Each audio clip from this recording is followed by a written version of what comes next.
Tonight on To The Point.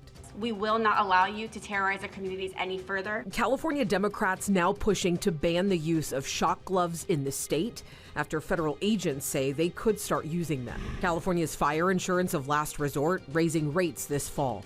I think this increase that's coming up is going to put people out of their homes. Why it's hitting those who've avoided fires so far. Preparing for El Niño, the efforts underway to strengthen levees in the Delta. And later in our Champions of Hope, meet the Stockton educator who inspired a bill that could soon become law.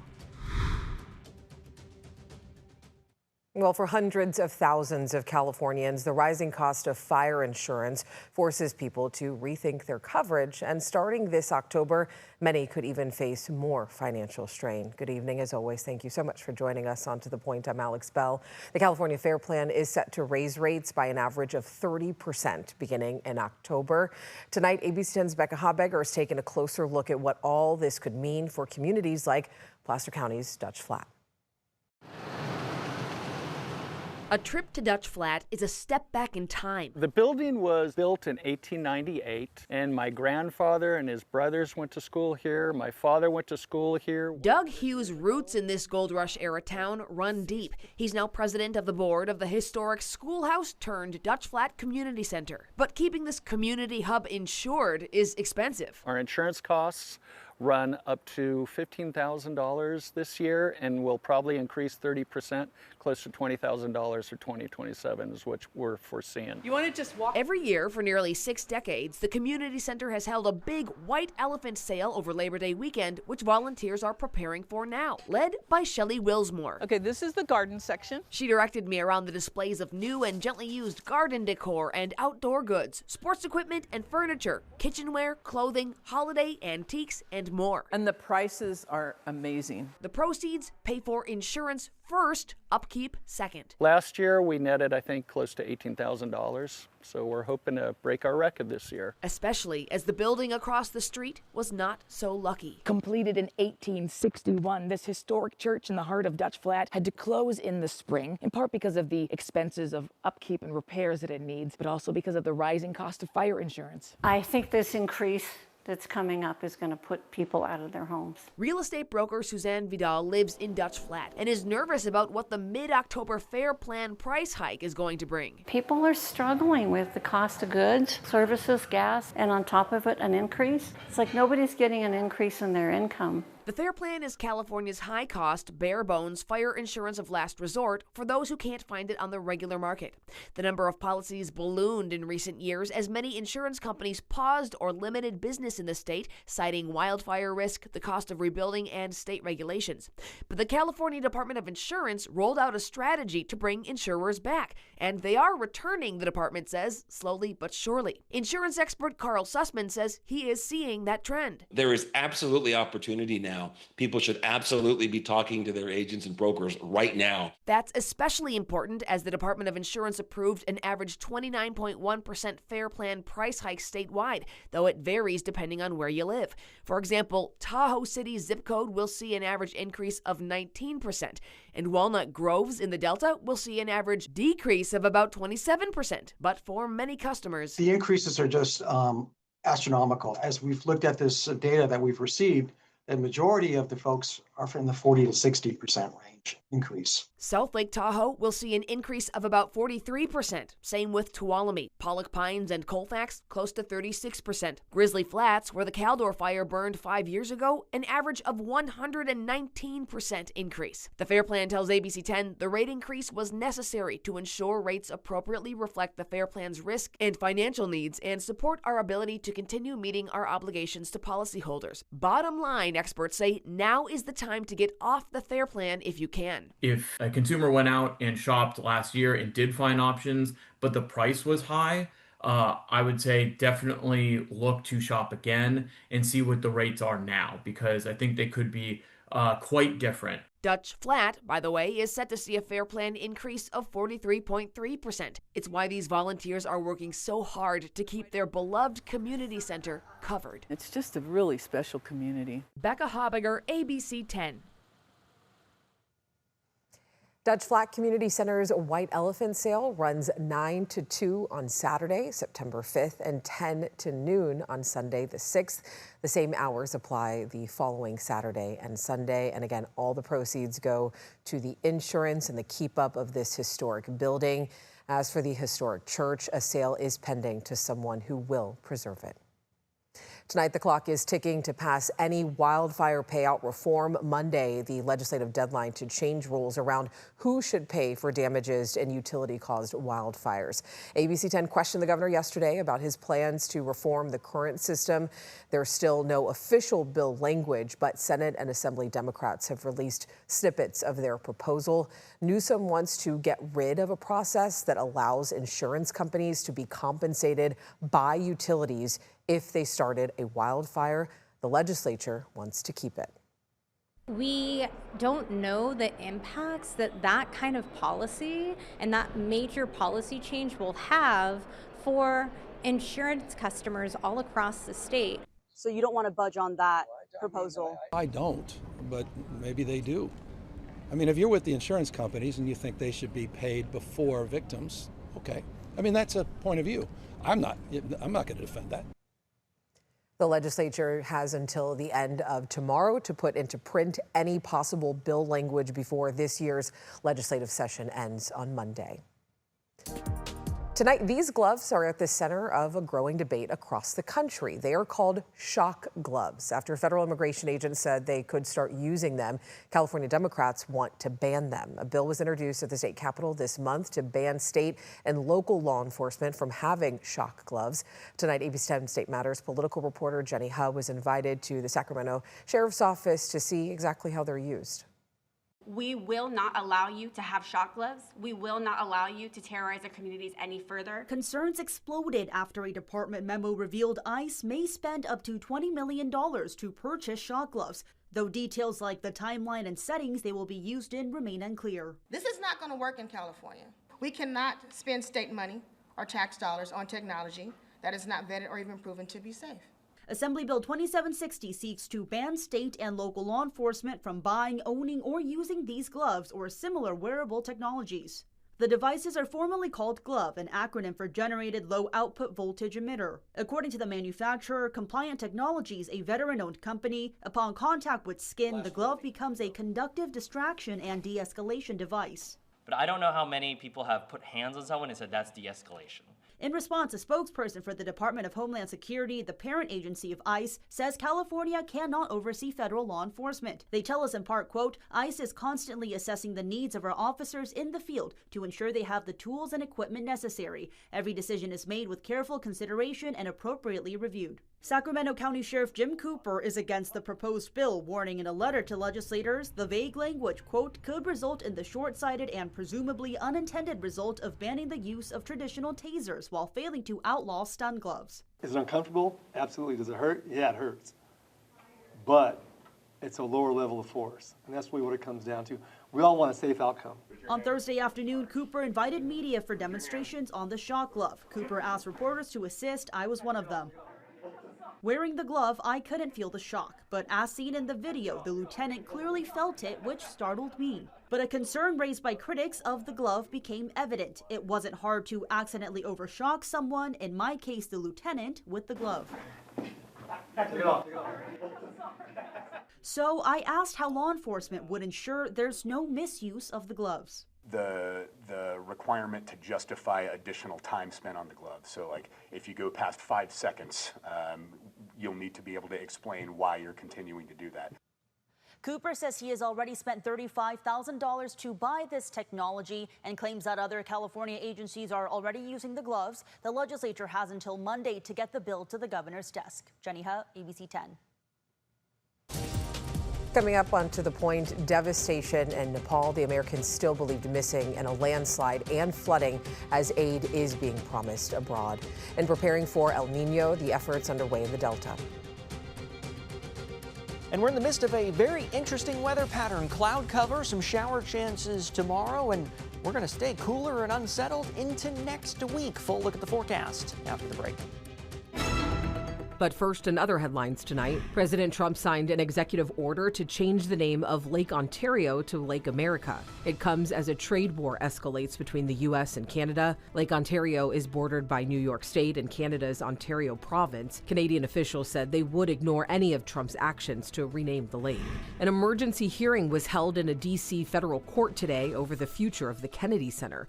A judge considering if President Trump's name can be added back onto the building. His name was added last December, then taken down. But a tarp has remained in place to block the view of the signage. The Trump administration is threatening to demolish the Kennedy Center if courts block renovations. And a Kentucky police officer is now facing charges of official misconduct and unlawful access to a computer after Flock Safety's new AI-powered auditing tool flagged him using Flock cameras more than 2,000 times to track his ex-girlfriend. Flock Safety started to track activity after growing concerns around misuse. Officials say he is suspended without pay pending criminal and internal investigations. All right, getting a check of our forecast with meteorologist Brenda Minchef. An unusual weather pattern moving into our area, right? Yeah, definitely. Some tropical moisture coming on in. That's the reason for the cloud cover, and it was pretty sticky earlier today, too, especially before the clouds came in. Definitely felt pretty humid out there late this morning, early into the afternoon. But since then, plenty of cloud coverage, and we do see some green in the lower valley. Not all that is making it to the ground as rain. A lot of that's going to be virga, which is where, yes, rain falls, but it evaporates before it reaches the ground. So you see the rain falling, but it doesn't actually ever reach you or reach the ground, so you're not measuring anything. But across the capital region, mostly cloudy to overcast skies, and we haven't even seen much in the way of virga today. But certainly this is not the end of the rain chances. More of that tomorrow. 91 right now in Sacramento, 90 in Stockton, 87 in Modesto, some 70s in the high country. Some windy conditions, not real windy, but definitely breezier than what we've seen the last few days. Winds in the valley about 10 to 15 miles per hour, slightly stronger as you work your way up the valley.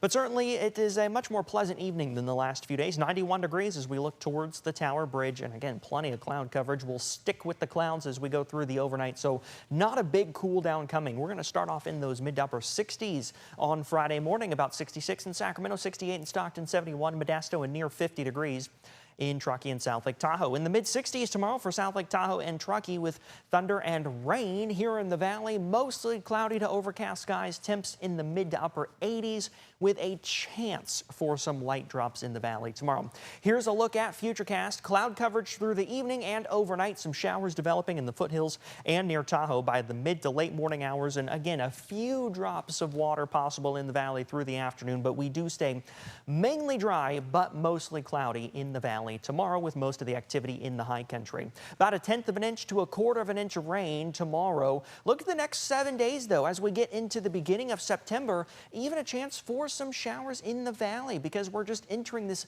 unsettled pattern here with some cooler temperatures. All this is going to depend on how much tropical moisture is out there, though, for next week. The driver will be there. We'll just need to see if the moisture is going to be there. Look at these temperatures, some low to middle 80s and more than one day with some rain icons on there. Alex. All right, Brendan, thank you. Still ahead, El Niño concerns, the preparations underway in the Delta, and new images out of Nepal as the search for survivors continues tonight. New video tonight shows just how widespread the damage is in Nepal. Yesterday, flooding and landslides killed more than 100 people. Hundreds are still missing. This is an international disaster. Tonight, among the Americans still missing is a group of 22 people from Tennessee. An agonizing wait for answers tonight after devastating flooding at the Nepal-Tibet border. Hundreds of tourists are missing, including from at least 20 different countries, including the U.S. President Trump says the country is sending aid. Nobody's ever seen anything quite like that. We're very powerful, strong, strong, well-built buildings were wiped out like they were toothpicks. That's a terrible thing. The water pushed through the Himalayan region Wednesday morning, traveling at more than 40 miles per hour. The energy from the landslide was like a magnitude 5.2 earthquake, according to the U.S. Geological Survey. In this CCTV video, people were seen sprinting away from the huge wall of mud. It's unclear if they made it to safety. A tour operator in Nepal says roads, homes, hotels, even immigration buildings are washed away. Analysts believe the damage is spread across 62 miles downriver. It's a combination of glacier and masses of rock. that broke, basically calved off of the mountain, is most likely related to climate change. That is, impacts on permafrost, even at the highest altitude, weakening what I call the cryosphere glue that's held these mountains together for years, millennia. And the State Department says that they will provide $500,000 in assistance to support emergency shelter and relief items. They are also deploying a disaster response advisor to the area. All right, now to the Delta. We have been covering El Nino predictions here on To The Point. For the Delta, extra preparations are underway right now. Engineers tell us that they are working with landowners and reclamation districts to protect and strengthen levees. They are also checking for golden mussels and critical drainage pumps. The latest El Nino prediction shows the Delta being wetter than normal at about 40 to 50%. And the weather team has extended coverage on El Nino streaming right now on the ABC 10 app. You can check out stories like ones from meteorologist Rob Karlmark explaining how each El Nino event has different impacts. As El Nino continues to develop in the Central Pacific, it's forecast to reach warm levels rarely seen. The water temperatures in the key Niño 3.4 region could be 2 to 3 degrees Celsius above average, maybe even more. This is known as a very strong or super El Nino and has only been recorded 3 times in recent memory: 1982 to 83, 1997 to 98, and 2015 to 2016. But this year could be stronger than all of those, and researchers using various techniques can now compare it to a similar very strong El Nino back in 1877. Global impacts during El Ninos can range from very wet winters to severe droughts. In 1877, the impacts of the very strong El Nino were truly catastrophic, with massive crop failures. So, could this happen again? In part, yes, we could see severe droughts, but it's not likely to have the same outcome that brought major areas of food loss to India and China and a very large loss of life. Those countries were dealing with unique circumstances, like swapping food crops to feed populations for cash crops, as well as lack of irrigation, groundwater, electricity, and global aid. Quite simply, the world is very different from 1877, even if El Nino could match similar temperatures and extreme weather patterns. Make sure you check out our El Nino coverage on the ABC 10 app. Still ahead after the break, this week's Champion of Hope, how a Stockton educator is showing how her students' voices matter.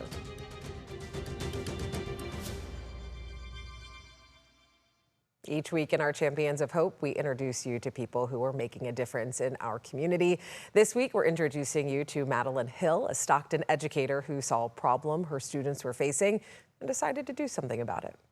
About 10 years ago, I had told someone, you know what, I'm going to push a law through Congress. Madeline Hill is a Stockton educator who works with special education students. As a student, she says she struggled to navigate college. Now she sees some of those same challenges as young people prepare to make that transition. And she says that experience is what inspired her idea that could soon become law. I was observing the kids that I was working with, and I saw some were able to advocate for themselves and others weren't. And that's when the moment of the light bulb hit and said, you know what, I need to make sure that when they're handed that piece of paper and they take it to the institution in which they want to learn and move on in life and obtain their degrees, that paper supports them all the way through. When Madeline saw State Assembly member Rhodesia Ransom's There Ought to Be a Law contest, a chance for people in her district to bring their ideas straight to Sacramento, she knew this was her chance. I don't need anybody else struggling or having to navigate the things that I had to and overcome all the barriers. If I can help support in any way, that's what I'm going to do. I seized the moment. Her idea became AB 1713. The bill would let students use the documentation they already have to verify their disability when they go to college. They would not have to start from scratch or get a new evaluation just to qualify for accommodations. Assemblymember Ransom says of the more than 600 ideas from the community, Madeline stood out. Oftentimes legislators come to Sacramento and they forget that they serve people back home in a very unique district. And so this is one way to be very in touch with your community, to hear directly from the people and make sure that you don't get lost in Sacramento, but that you are actually bringing those voices to the floor through the legislation, and that is ultimately reflected in the policies that we put out. Ransom hopes Madeline's story inspires more people to get involved. Madeline is proud to show her students that their voice can matter too. The best advocate is for yourself. No one knows you as much as you do. It's really important to speak up. And we got an update this week. The bill received bipartisan support and is now on the way to the governor's desk.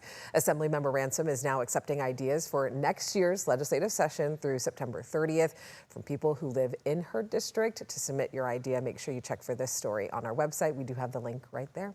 If you have a champion of hope, please, please, please reach out to our team. Of course, we would love to feature them. Have a great night. I'll see you tomorrow.